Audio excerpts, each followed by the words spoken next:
you have to always consider a person's character. And look, we all have work to do when it comes to our character, and by character, I mean our integrity and our willingness to confront ourselves, or our kindness. But I believe that we should all be striving to be good people, and we should be wanting someone who's good, a good person who's generous and who's kind. That doesn't mean, to your point, that not every kind person you're going to be attracted to. But what you're looking for in terms of longevity in a relationship is, let's just start with the basics. Do you feel relaxed around this person?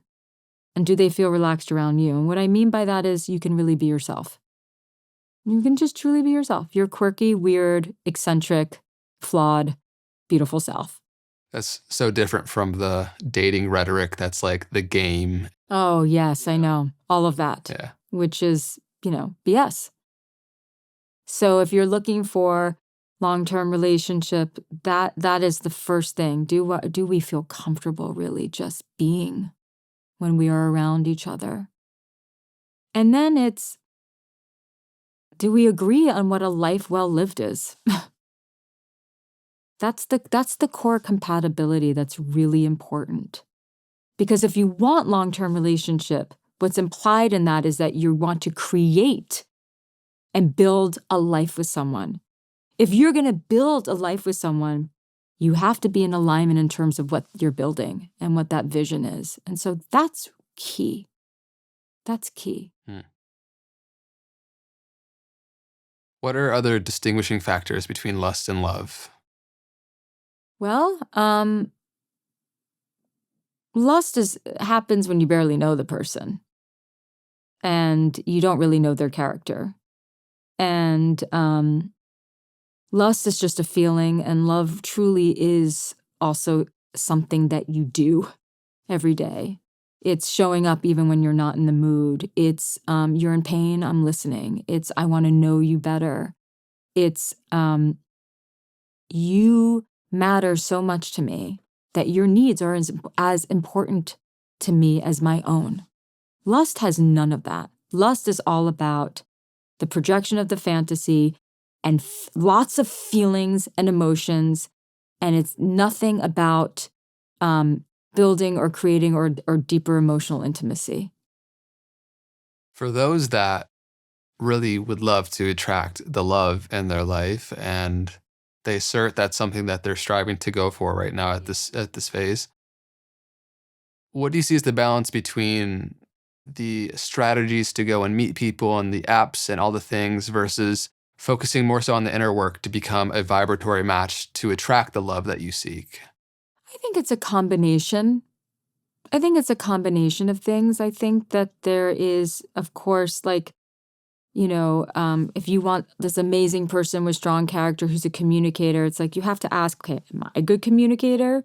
Or you can even just say, these are the things that I'm not great at. So it'd be great to have a partner who is good at this, and maybe we complement each other. It's always going to be a combination of the story that we have about love and relationships and about what we're capable of, and then some strategy.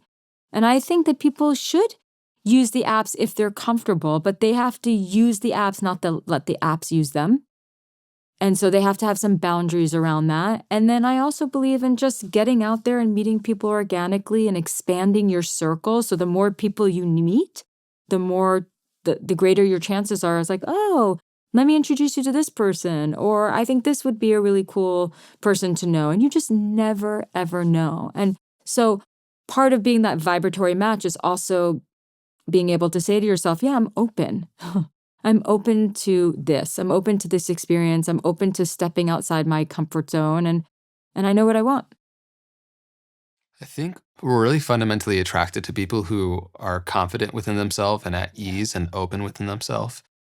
And a lot of us yearn also to arrive at that place. And your truth number 4, which is you have to love yourself, is a common saying in the relationship scene, right? Mm-hmm. And it's probably the most Instagrammable, hashtag of hashtag love yourself.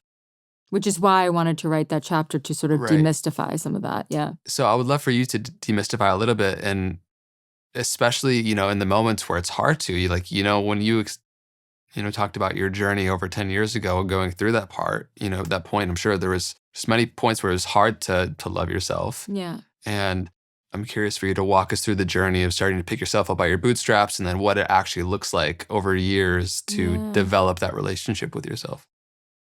Well, first of all, when I think about self-love, my definition is self-acceptance.